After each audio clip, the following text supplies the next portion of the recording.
Yo, what's going on, Zoo fam? It's the catcher. It's pull over on the side of the road, motivational speech type of deal. That's what this is going on right now. All right, I could tell you one of the multiple stories about business to where I've either myself or with someone else picked up multiple pizza places for like 30, 40 G's, turned them into 100, 200, $300,000 business entities. I could tell multiple of those stories, but I'm not gonna. This is about baseball. This is a different motivational story, all about baseball. Well, if you don't know anything about me, I'm a catcher. When I graduated high school, I was one of the best catchers in the state. We won the state championship, and I was scouted by the New York Mets. All right, later in life, that led me to a situation, to an opportunity that I could not say no to.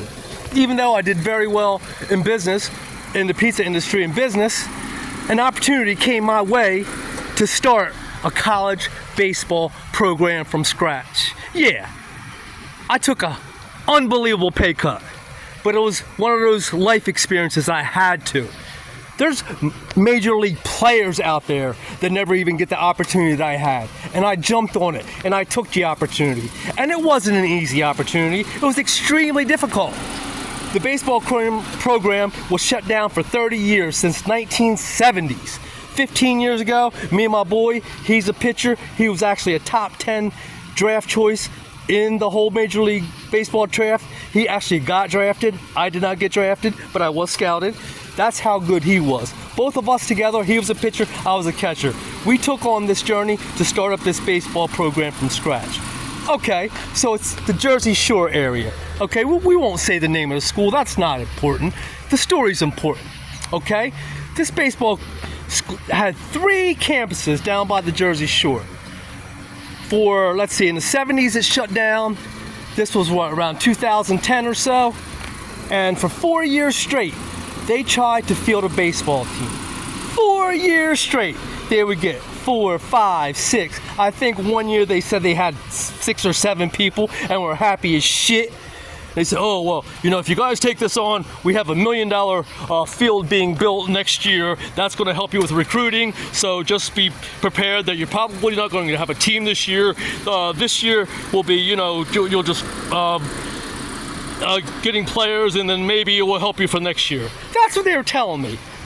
We look at each other, me and my boy, and say, what? What are you saying? You want us to start a baseball team but not have a baseball team? So anyway, in college, if you can't field a full team, it's they have programs called club programs, club sports. They're kind of like intramural. All right, so that's what 4 years prior, before we started this journey, that's what it was. They had intramural, they would put players together, even some baseball and softball, but just to have some type of game, to give them some type of recreational or athletic entertainment. So that's all it was for 4 years, a club program. Then me and my boy came along. Of course, he's the baseball, he's an educator. I think he may even have his doctorate degree now in the educational system. I'm the businessman, all right?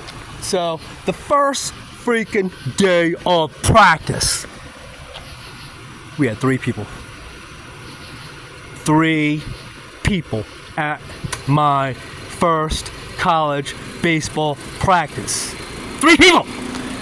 I said, what the freak is this? This ain't baseball! So, I took it upon myself to tap into my experience. You'll hear that word later. Experience in marketing, in business. And I applied that to the opportunity I had athletically to coach. So, and you know me, I like me costumes. I have lots of costumes. Well, in some marketing that I did with the last business I had multiple costumes. So it just so happened that the mascot for the college I was coaching, I happened to have the perfect costume for it. It was a pirate costume. So I went recruiting on all 3 of our campuses. All 3 of our campuses for 2 weeks straight. We fielded within 2 weeks' time. Went from 3 people to 25 college baseball players. We fielded a whole team, won multiple games, got accolades from the entire athletic department, accolades from the entire academic and athletic department, because the players we had were actually really smart. And well, I'll tell more stories about those players later. They're actually going on to coach, and some have coached major league players. But this is such a story. But I'm just getting to the original startup. We had no field because they were promising $1 million field to build for us next year. We were traveling around from field to field to field like literal pirates, just to practice, to play. And then me and my boy, in our leagues that we played in, because I still play, in 55 years old, we're both still extremely good ball players. When we were both 40, we were actually better than all the players on our team still that were in their 20s, or 18 to 20 years old. That's how good of players we still are. So we had no field, run around field to field, practicing, playing, and from the networking I have from our leagues, I was able to get us a home field. If not, we would have had to play. We would have had to play all away games. So at least we had a home field. So the story goes like this: don't you ever think that something's not possible. Don't you ever let people tell you something's not possible. Embrace, experience, knowledge, effort. Those things mean a lot. So now, I ask every last one of you MetaZoo people, tell me again how MetaZoo can't succeed. Please tell me. And if you don't believe, then just go. Peace.